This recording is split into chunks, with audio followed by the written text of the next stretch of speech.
Okay, so welcome back to Motor RC Off Road. We're doing another uh Debrief video. yeah day 2 of the Carpet Nationals.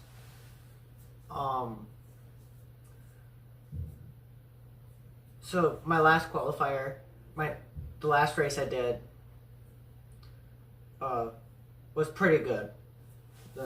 Yeah, it was definitely pretty good. Yeah, we looked pretty professional-ish, and I drove pretty well, so not looking like a total idiot out here. I'm not last in the seat in the thing, so that's good. No, we were pretty good. We were in a couple of seconds from bumping up a couple positions. We just got in a little bit of a crash late at the end that, if we didn't crash then, we definitely would have been up higher because he was, picking off lap times and getting faster and faster. He just, one little tiny screw up, kind of messed it up, but it happens. So definitely getting used to the race format is different. We're sitting for 4 hours to run for the 5 minutes instead of normally we set a couple hours, maybe 2, and then run. So you get a little rusty just kind of sitting around. So that's a little different than what we're used to racing. But this is, a much, much larger event. Yeah. There's 55 races? 57. 57. We're used to like maximum of 22. So there's a pretty big difference there. The smaller races we run multiple vehicles. This one we're only running one car, one class, so we're sitting around waiting around a lot. So yeah, it's definitely, if you have the money to run more than one class, do it, because one class gets really boring because you're sitting around so much.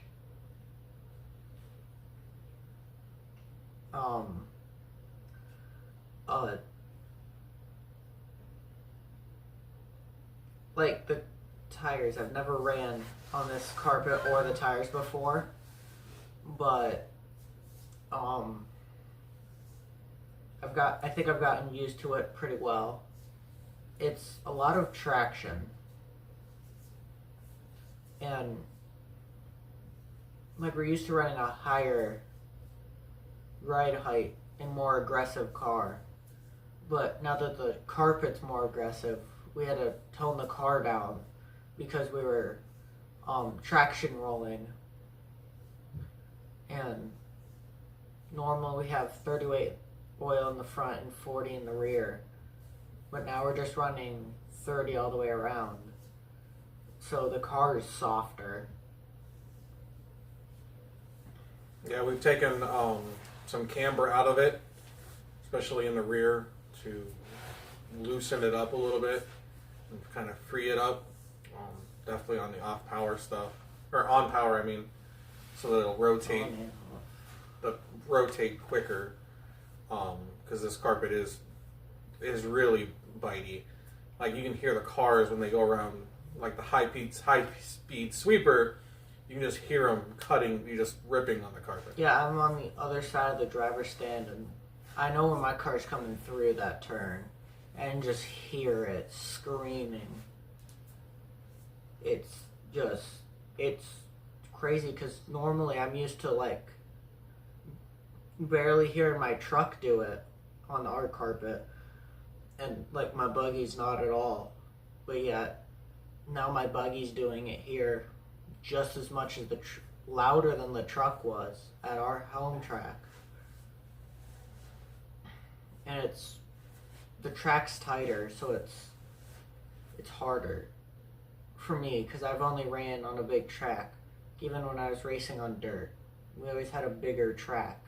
Yeah, more open, not so many tight turns. Like this thing has a couple of switchbacks on it, and it's just a lot tighter. So that's harder on the motor, harder on the ESC, which I think might have been our issue at the very end of that last race.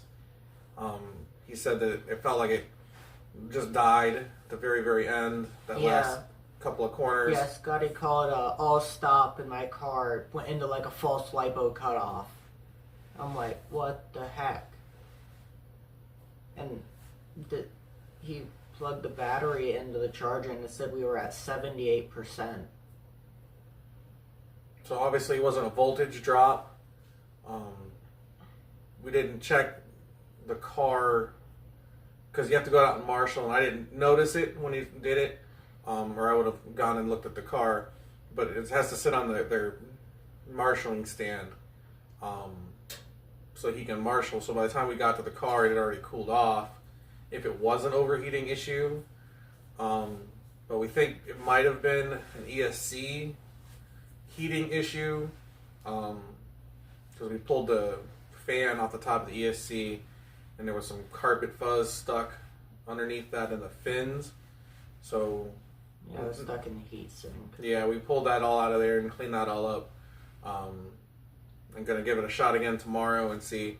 We run at our regular carpet track, which again, we're not on the brakes as much. Longer full pulls, not as more flowing, so there's more time off the gas, and not in the brakes. So it doesn't heat the motor and ESC up as much, but we can run 6-7 minute features, and it never gets hot. So no, this track is just that's tighter, and maybe we weren't cooling the car as well, because we are definitely picking up a lot more carpet fuzzies than normal, and not like at our old carpet, the other carpet track. You get the real big fuzzies that like loop around the axles and things like that. This is like fuzzy, fine fuzz dust that gets inside the smaller pieces. You don't have the big, long, stringy things that get stuck on the axles, but there's this powder type fuzz everywhere. Mm-hmm. And it's getting stuck in our tires too. Like, I haven't noticed out my cars, but like the guys I race with are out there, and they are getting that stuff all stuck in their tires. So, I mean, maybe my car is doing it, but I'm not noticing it. So yeah, it's different. And this track, I am like on the gas, straight back off of it, right into the brakes. It's very aggressive on braking. And that's what I think was I think it just overheated because it when I picked it up, it was kind of warm. I could feel warm, heat through the chassis, and I normally don't. But at this track, it was doing that a little bit, but I wasn't noticing it too much because it wasn't an issue yet. But obviously it is now. So, if it overheats again, I'll take the motor fan out of my 21.5 and put it on top of the ESC, so it's getting more air on it instead. Or just run 3 fans in the thing. Who knows? Yeah, we go pull a little brake out of the car. Maybe not brake so aggressively, and see if that helps cool that off just a hair. Maybe make a gear change to help cool it off some, but it seems to be running pretty good. We haven't, with this practice, you only get 3 and 2 minute runs. It's hard to tell when you get to all of a sudden you're running a 5 minute race, which is normal, but normally your practice runs are 5 minutes too. So you could kind of get an idea if you're going to be getting too hot or whatever, because like I said, it's definitely more aggressive on the tires, and it's more aggressive on the motor, more aggressive on the braking. It's just different. It's a fast. It's got really long straightaway with a big old sweeper in it, so you can full bore the whole way just about, and then you just slam it on the brakes in a whole bunch of tight corners. It's half throttle, 3/4 throttle, and slam the brakes, and then half quarter brakes again. It's just there's a lot of aggressiveness to this track. Mm-hmm. Yeah, the jumps are smaller, so like you don't have to hit it as hard.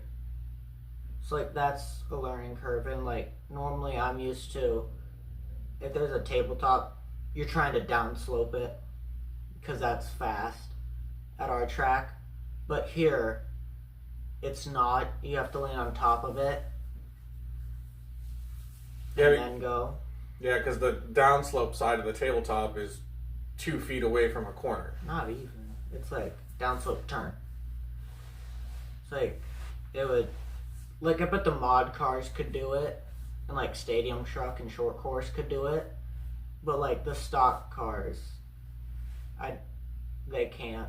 Like even the fastest guy from our track can't jump it consistently and fast.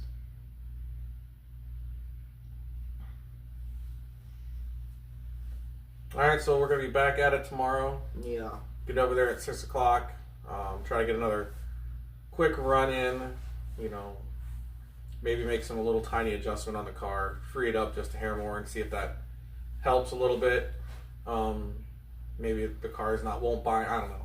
Try to cool it off a little bit and make some tiny little adjustment to the caster or camber probably.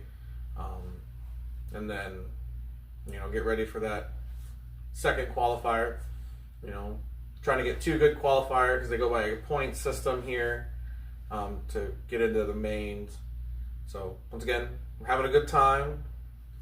Meeting our expectations was to come here and experience it, and you know, and just experience it. So we're putting on a pretty good show, we think. Yeah. You know, learning a lot, definitely a lot different. We come back next year, we'll, you know, bump our expectations up because we'll be better prepared. We'll know what we got to do. But this is definitely a learning curve. So yeah, definitely go to my home track and get more practice before the practice there. I don't know what to set my. I've got a base setup for next year if we go. I'll just write whatever's we finish this year with. I'll write it down so we have it, and if we go next year. Hopefully next year we're running 2 classes instead of just 1. My second class will either be short course truck or stadium truck. I'm not really sure. I want to race one of those 2. I don't really want to race 21.5. They're too. It would make the day the same length because they run really close together. But trucks, they run those first. So yeah. And I have a lot of fun with short course and stadium trucks, racing them. We've been racing a short course truck like forever. So hopefully I'll get that dialed in on carpet soon. So maybe I can race it next year, or just race my stadium truck next year. One of those 2, hopefully next year, with the 17.5.